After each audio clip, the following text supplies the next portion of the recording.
ये गर्मी तो अब की हमें परेशान की आदमी का, यह हमें परेशान की कि बूढ़ा परेशान, बच्चा परेशान, मियाँ परेशान, बीवी परेशान, गर्मी गर्मी गर्मी को रिकॉर्ड तोड़ गर्मी हो गई। एक दिन एक औरत बैठी हुई थी तो उसने एक क्या कहते हैं लड़के को बुलाया, 25 साल बच्चा था, वो औरत शायद मतलब जो है उसकी भाभी लग रही थी। तो कहा इधर आइए। तो लड़का जब करीब आया तो कहा थे, हे भाभी हम काओ बताई गर्मी है,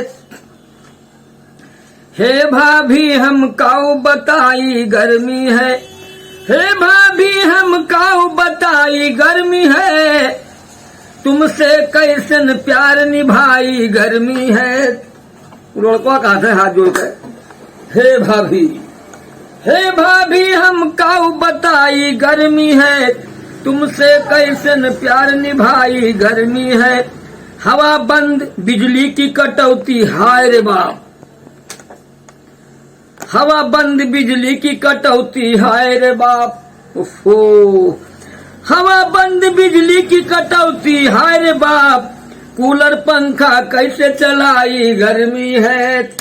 कूलर पंखा कैसे चलाई गर्मी है,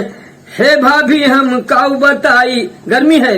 इन्वर्टर जनरेटर से कुछ काम चलत रहा,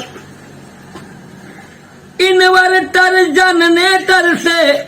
कुछ काम चलत रहा, अरे मर गई वह का महंगाई गर्मी है, मर गई वह का महंगाई गर्मी है, हे भाभी हम काऊ बताई जय हिंद जय भारत।